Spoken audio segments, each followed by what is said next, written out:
Tany Toamasina indray, zaza tsy ampy taona miisa 10 no niarany fanararaotana aranofo. Ka nipisipitsony mahakasika an'izay ny fakafakena amintsika ato anatin'ity video ity, ka manasantsika rehetra anaraka an'ity video ity hatramin'ny farany. Azadino ny milike ny video antsika ary tsy rovoatrany miabony amin'ny chaîne antsika mba ahafahanareo manaraka tsy tapaka ny video izay lefa nahito isan'andro. Tsy ampendrela moa isika fa avy hatrany tonga dia vavany ndao ary.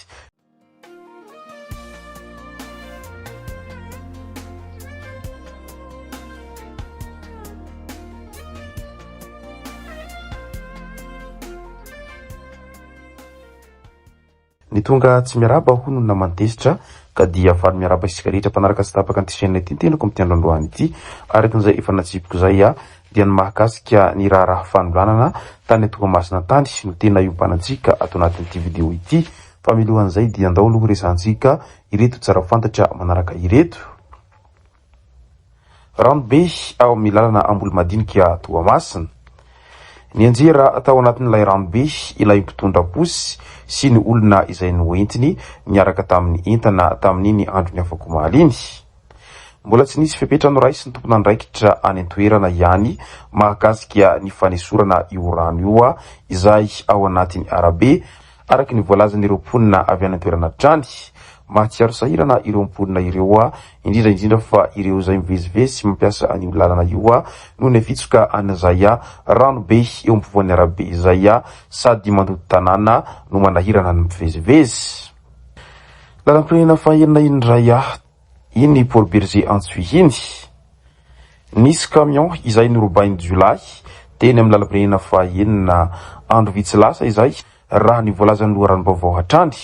Nisy fiara izay nanaraka tsy nety nisongona izy ireo tamin'io fotoana io raha ny nambaran'ny mpamily. Gaga nefa ny ireto lasipatra rehefa nijanona fa efa nisy entana tafavoaka teny ambonin'ilay fiara. Nanjakan'ireo olon-dratsy ny entana tao anatin'ilay fiara be rehefa avy norovitin'izy ireo avy any ambony ny labasy. Betsaka ny entana lafo vidy no very tao anatin'ny izany rehetra izany.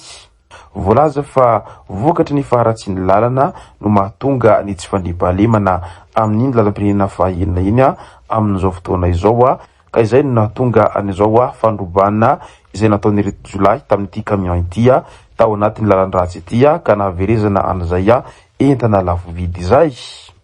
Fantatra mantsy fa tamin'iny andro ny omaly zoma iny ny nofo mangatsika ny Armela Florent izay 70 taona ilay tovavy hita faty tena akaiky ny torapasika tany Mayotte tamin'ny sabotsy alina lasa teo no ampodiana ao Madagasikara ao.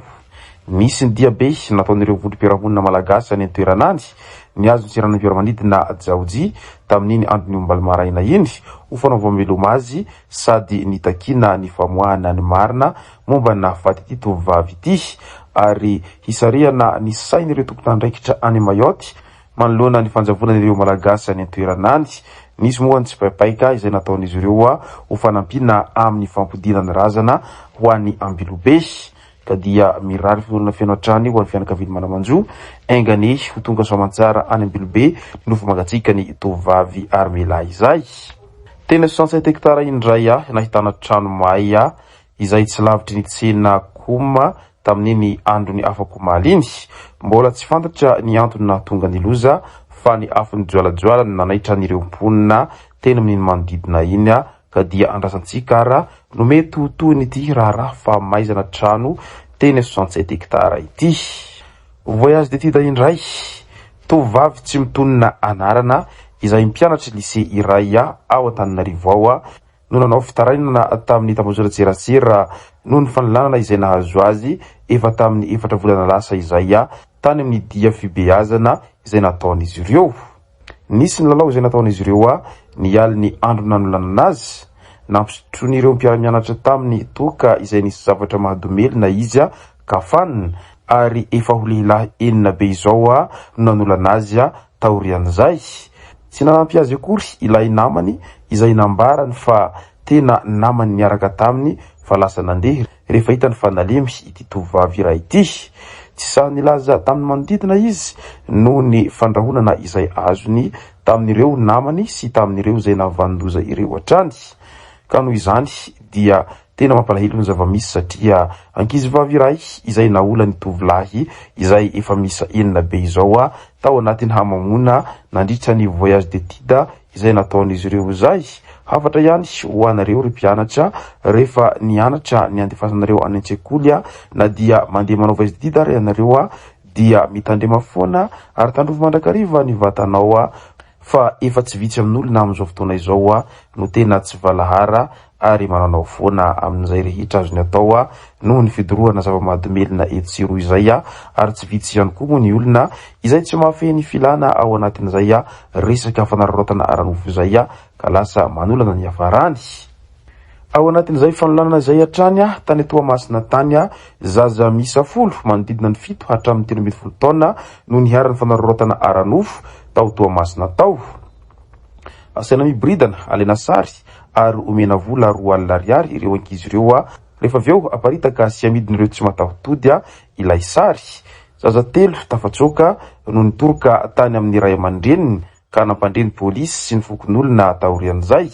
Tratra tao ambolo madinika tamin'iny andro ny afako maly alina iny tokony ho tamin'ny 7 alina tany hoany iloto nandraikitra tamin'izany fanararaotana aranofo zaza tsy ampy taona izany izay voalaza fa zaza tsy ampy taona misa 10 be izao no niarany fanararaotana aranofo tao Toamasina tao ka dia anerana mitondra fanjakana any an-toerana any mba hanara-maso ankaiky ny zava-misy any an-toerana any fa efa tsy vitsy amin'ny olona no mananao foana amin'izao fotoana izao ary tsy vitsy ihany koa no manararaotra aranofo ireo ankizy vavikely no ny fitiavana tia hazo vola vetivety izay ao anatin'izay fivarotana saramamoafady tsiro izay hita fa tena nazovahana tato ato izay. Ka ny hafatra ho anareo ray aman-dreny indrindra fa ianareo izay manana ankizy vavikely tsy ampy taona dia raha masina mandrakariva ny zanakanareo satria amin'izao fotoana izao tsy vitsy amin'ny olombelona no ny fitiavam-bola diso tafahoatra izay dia lasa manararaotra ny hafa hany ka lasa mananao foana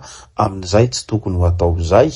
Ity ara zao mbola eo amin'ny resaka fangalana saramamoafady fotsiny no nataon'ireo tsy valahara tany Toamasina ireo fa raha voavarim-barina kely eo ny tompony andraikitra any an-toerana any manoloana izay zavatra rehetra miseho any Toamasina izay dia angambany mety ho fanolanana tena fanimbanana ankizy mihitsiny no iseho any Toamasina any afaka kelikely eo raha tsy misy ny fandraisana ndraikitra sy fandraisana fepetra izay farak'izay tena hetsitra manoloana an'ity raharahana fanolanana sy fanararaotana aranofo ireo zazakely tsy ampy taona any an-toeranandry amin'izao fotoana izao ireo.